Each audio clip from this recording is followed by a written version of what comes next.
Keeping America competitive requires affordable energy. And here we have a serious problem. America is addicted to oil, which is often imported from unstable parts of the world. The best way to break this addiction is through technology. That was President Bush during last year's State of the Union. 1 year later, though, and many are still waiting to see those technologies come to fruition and ease our dependence on foreign oil. And in fact, can President Bush really do anything about the U.S. addiction to oil? And if so, what's it going to cost taxpayers? Myron Ebell says no, the president can't do anything about it. Myron is Energy and Global Warming Policy Director at the Competitive Enterprise Institute. Karen Whalen, on the other hand, says yes, absolutely, there are things that the president can do. She is the legislative director for the Natural Resource Defense Council. Folks, thanks for being here. Myron, let me start with you. You say the president can't do anything. Why? Well, I fear what he's going to do will make our energy situation worse. It looks like he's trying to resurrect the failed energy policies of the 1970s and throw even more taxpayer dollars at them. Now, I don't see how our economy can become more competitive if we are actually paying more for our energy than the rest of the world. The issue is more about not being dependent on unstable regions of the world, right? Well, I think that the energy security argument has a certain appeal, but the more you look at it, the less there is to it. Petroleum is bought and sold on a global market. The countries that we most fear in the Middle East, for example, have very little else to sell. If they were to stop selling oil on the global market, they would collapse. So it seems to me that they are as beholden to us as we are beholden to them. Karen, do you think there are things that the president can do? Name us some things that could be put in place. Absolutely. The president has the authority to do a lot on, first and foremost, efficiency. He can increase the number of gallons that each car gets, the number of miles that each car gets on every gallon of gasoline, whether it's gasoline or ethanol. He can do things like enforce the appliance efficiency standards that the Department of Energy is required by Congress to implement. There are a lot of things that the president can do on his own that he's had 6 years to do that would both reduce the cost that we pay at the pump, the cost that we pay every month in our electricity bills, and also put us on a path towards a greater energy security. Myron, what do you think of those measures, and what are they going to cost taxpayers?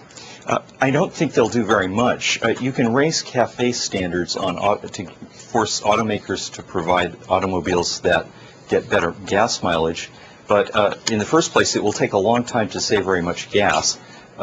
And in the second place, it will raise the cost of automobiles for consumers. People will have to choose between the automobile that they want for their needs and the one that they can afford, which will typically be one which is smaller and less safe. So I don't think you're going to find that any of these, if the government waves its magic wand, something good will happen. I don't think many of these things actually work in the end. Actually, I think that efficiency standards have been proven to be very cost-effective for consumers. If you look at refrigerators, they're cheaper refrigerators now, they're more energy efficient, and have greater features than they ever had before. The same is true with any number of technologies that you look at where the government sends a signal, and then American engineers use their ingenuity to come up with better products that cost consumers less money and use less energy. It's a win-win situation. Energy efficiency is the low-hanging fruit here in energy policy that the president has consistently failed to take advantage of his authority to really make huge differences in how we use energy in this country. But Myron, does she make an erroneous conclusion there where she says that energy efficiency leads to lower costs, at least in the initial purchase price of, say, a refrigerator? I mean, I think maybe the cost of refrigerators is lower today, not because they're more energy efficient, but because of China. I think that refrigerators don't have much to do with our use of foreign oil.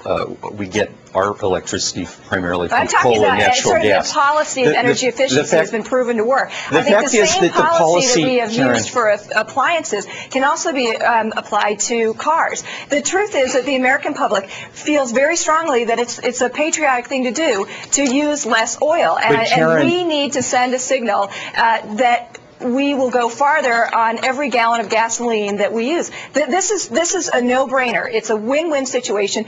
American companies are less competitive now than they were 30 years ago. They all, our fuel efficiency is at its lowest point since 1988. This is a crazy situation for the United States to be in when we are, as you admit, dependent on the global oil market that has huge fluctuations. The American public wants a choice. They want cheaper Karen, you know, people don't die from having to buy an efficient refrigerator. People do die in automobile accidents because they've had to buy a smaller and lighter car than they would otherwise be able to afford. Well, you are mixing up so many things that it's very difficult to even begin to unsort. I understand the difference between oil dependence and electricity use. Good. Then why do you keep talking about electricity dependence? Would you let me? The policy of efficiency, the policy of the same policy of using less energy when we plug in a refrigerator or put a light bulb in is the same kind of policy that will make our cars and trucks. But Karen, let me ask you this. The U.S. uses 20 million barrels of oil per day. We put in place all the things that you want, and how many barrels of oil do we consume a day? We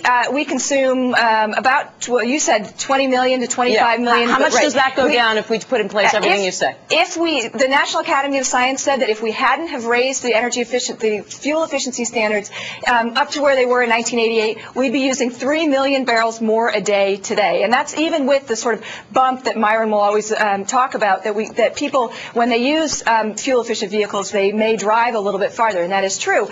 But even with that it's overwhelmingly swamped by the National Academy says that the CAFE standards on the books now cost 1,300 to 2,300 lives per year. What you are talking about essentially is blood for oil, or oil for blood. I think that there's a lot of blood being shed for oil right now. I resent that being put on fuel efficiency. Guys, we appreciate it. We got to cut you off. We let you go a lot longer than we expected, so we appreciate it. Thanks for weighing in on this. Thank you very much. Quite a debate. Oh, yeah. Well, the oil bulls continue to wake